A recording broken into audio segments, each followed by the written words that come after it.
Ebola பரவல் Canada அதிரடி தீர்மானம். காத்தான்குடியில் கட்டிடம் ஒன்றில் பாரிய தீ விபத்து. UAE அணுமின் நிலையத்தின் மீதான ட்ரோன் தாக்குதலுக்கு ஐநா பாதுகாப்பு சபை கண்டனம். ககதுடுவ தியகம வீதியில் கோர விபத்து. முழு நகரத்தையும் வெளியேற உத்தரவிட்ட இஸ்ரேல். தீவிரமடையும் தென்மேல் பருவமழை. தங்கம் மற்றும் வெள்ளியின் விலை இன்று திடீர் வீழ்ச்சி. அனுராதபுரத்தில் பௌத்த பிக்குவினால் பாதிக்கப்பட்ட சிறுமி. அமைச்சர் வெளியிட்ட கடுமையான அறிவிப்பு. எபோலா பரவல் கனடா அதிரடி தீர்மானம். எபோலா வைரஸ் பரவும் அபாயம் காரணமாக ஆப்பிரிக்காவின் 3 நாடுகளைச் சேர்ந்தவர்களுக்கு தற்காலிக பயண தடையை விதிக்க கனடா அரசாங்கம் தீர்மானித்துள்ளது. அதன்படி கொங்கோ ஜனநாயக குடியரசு, உகண்டா மற்றும் தெற்கு சூடான் ஆகிய நாடுகளில் வசிப்பவர்கள் புதன்கிழமை முதல் 90 நாட்களுக்கு கனடாவுக்குள் நுழைவதற்கு தடை விதிக்கப்பட்டுள்ளது. எபோலா வைரஸ் கனடாவுக்குள் நுழைவதையும் அது நாட்டில் பரவுவதையும் தடுப்பதற்காகவே இந்த தீர்மானம் எடுக்கப்பட்டதாக கனடா அரசாங்கம் தெரிவித்துள்ளது. கொங்கோ ஜனநாயக குடியரசில் புந்தி புகியோ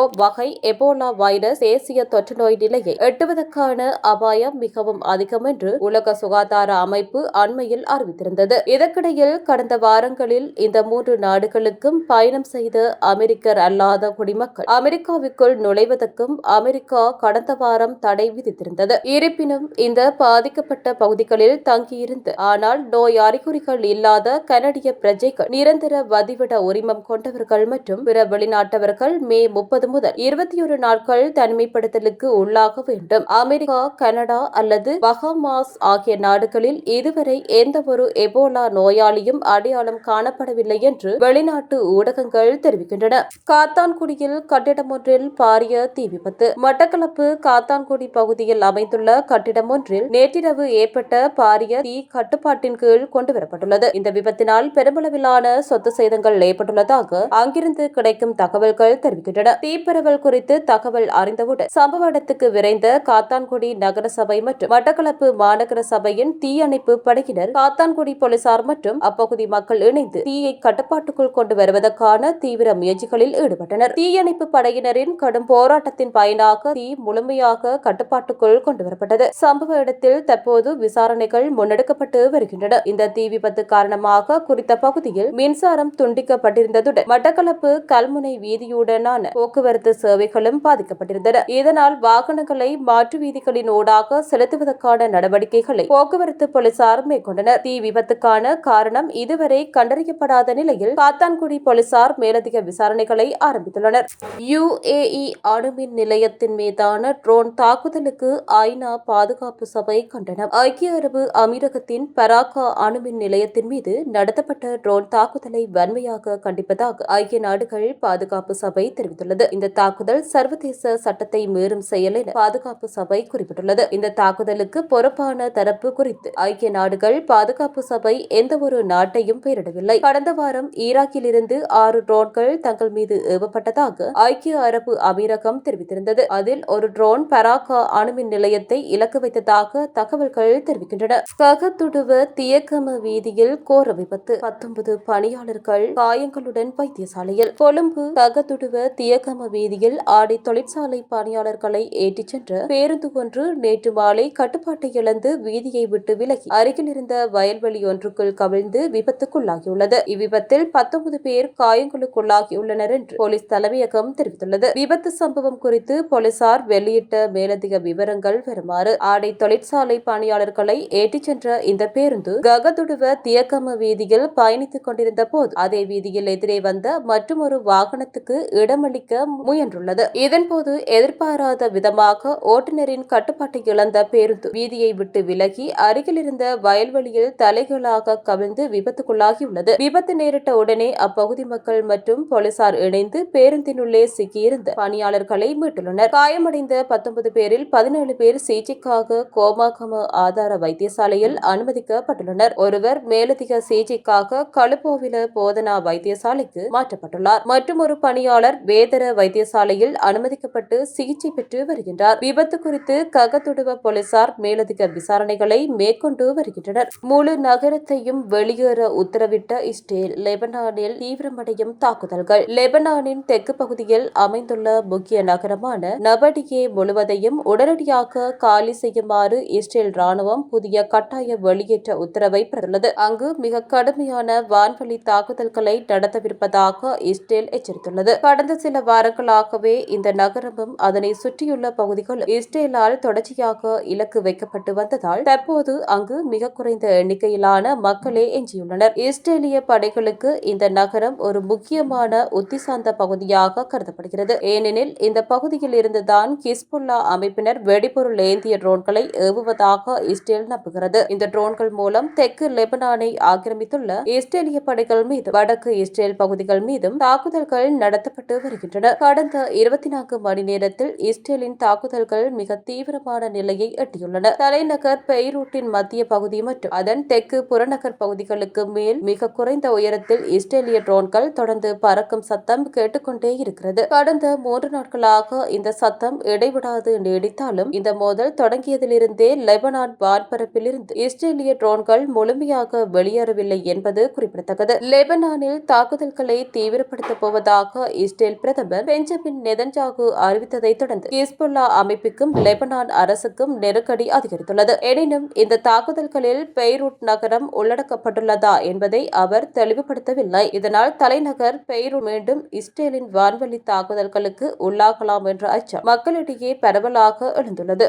தீவிரமடையும் தென்மேல் பருவமழை 4 மாவட்டங்களுக்கு மண்சரிவு எச்சரிக்கை. நாட்டில் தென்மேல் பருவமழை நிலை பெற்றுள்ளமையால் தென்மேல் பகுதிகளில் மழையுடனான வானிலை தொடர்ந்து நீடிக்கும் என எதிர்வு கூறப்பட்டுள்ளது. இதனால் நாட்டின் பல பகுதிகளில் இன்று 75 மில்லிமீட்டருக்கும் அதிகமான பலத்த மழை வீழ்ச்சி பதிவாகக்கூடும் என வளிமண்டலவியல் திணைக்களம் எதிர்வு கூறியுள்ளது. அதன்படி மேல் சப்ரகமுவா மற்றும் வடமேல் மாகாணங்களிலும் காலி, மாத்தறை, கண்டி மற்றும் நுவரெலியா மாவட்டங்களிலும் சில இடங்களில் மழை அல்லது இடியுடன் கூடிய மழை பெய்யக்கூடும் என வளிமண்டலவியல் திணைக்களம் தெரிவித்துள்ளது. அத்துடன் ஊவா மாகாணத்திலும் அம்பாறை மற்றும் மட்டக்களப்பு ஆகிய மாவட்டங்களில் இன்று பிற்பகல் 1 மணிக்கு பின்னர் மழை அல்லது இடியுடன் கூடிய மழை பெய்யக்கூடும் என தெரிவிக்கப்பட்டுள்ளது. இதேவேளை 4 மாவட்டங்களுக்கு விடுக்கப்பட்ட மண்சரிவு அபாய எச்சரிக்கை தொடர்ந்தும் நீடிக்கப்பட்டுள்ளதாக தேசிய கட்டட ஆராய்ச்சி நிறுவனம் அறிவித்துள்ளது. அதன்படி ரத்தினபுரி மாவட்டத்தில் உள்ள குருவிட்ட, ரத்தினபுர, அயக்கம மற்றும் எகலியகொட பிரதேச செயலக பிரிவுகளுக்கும் 2ஆம் நிலை மண்சரிவு அபாய எச்சரிக்கை விடுக்கப்பட்டுள்ளது. களுத்துறை மாவட்டத்தில் மத்துகம மற்றும் புலத் சிங்கள பிரதேச செயலக பிரிவுகளுக்கும், கேகாலை மாவட்டத்தில் தெரணியாகல, எட்டியாந்தோட்டை, தெகியோவிட்ட, ருவன்வெல்ல மற்றும் புலத் கொஹிபிட்டிய பிரதேச செயலக பிரிவுகளுக்கும் 1ஆம் நிலை மண்சரிவு அபாய எச்சரிக்கை விடுக்கப்பட்டுள்ளது. அத்துடன் நுவரெலியா மாவட்டத்தில் அம்பகமுவ பிரதேச செயலாளர் பிரிவுக்கும், ரத்தினபுரி மாவட்டத்தில் எலபாத, நிவித்திகல, பெல்மெடுல்ல, கிரியல்ல மற்றும் கெலவான பிரதேச செயலாளர் பிரிவுகளுக்கும் 1ஆம் நிலை மண்சரிவு அபாய எச்சரிக்கை விடுக்கப்பட்டுள்ளது. இதேவேளை களுகங்கியை அண்மித்துள்ள மில்லகந்த பகுதிக்கு விடுக்கப்பட்டிருந்த வெள்ள அபாய எச்சரிக்கையும் தொடர்ந்தும் அமலில் உள்ளதாக நீர்ப்பாசன திணைக்களம் அறிவித்துள்ளது. இதனிடையே காங்கேசன்துறையில் இருந்து மன்னார் ஊடாக சிலாபம் வரையான மற்றும் மாத்தறையில் இருந்து ஹம்பாந்தோட்டை ஊடாக பொத்துவில் வரையான கடல் பிராந்தியங்கள் அவ்வப்போது கடல் கொந்தளிப்பாக காணப்படும் என வளிமண்டலவியல் திணைக்களம் எச்சரிக்கை விடுக்கப்பட்டுள்ளது. தங்கம் மற்றும் வெள்ளியின் விலை இன்று திடீர் வீழ்ச்சி. சர்வதேச சந்தையில் ஏற்பட்டுள்ள பொருளாதார மாற்றங்கள் மற்றும் மத்திய கிழக்கில் நிலவும் போர்ச்சூழல் காரணமாக தங்கம் மற்றும் வெள்ளியின் விலை இன்று வீழ்ச்சியை பதிவு செய்துள்ளது. அதற்கமைய ஒரு அவுன்ஸ் தங்கத்தின் விலை $4,516.1 விற்பனை செய்யப்படுகிறது. அதே நேரம் வெள்ளி ஒரு அவுன்ஸ் இன்றைய தினம் $77.26 விற்பனை செய்யப்படுகிறது. கடந்த சில நாட்களாக உள்நாட்டு சந்தையில் தங்கத்தின் விலை ஏற்ற இறக்கங்களுடன் காணப்பட்ட நிலையில் சர்வதேச விலை வீழ்ச்சி காரணமாக இன்று இலங்கையிலும் விலையில் மாற்றங்கள் ஏற்பட வாய்ப்புள்ளதாக கருதப்படுகிறது. மேலும் டாலரின் வலுவூட்டல் மற்றும் சர்வதேச அரசியல் நகர்வுகள் இந்த விலை மாற்றத்துக்கு முக்கிய காரணமாக அமைகின்றன எனவும் வெளிநாட்டு செய்திகள் தெரிவிக்கின்றன.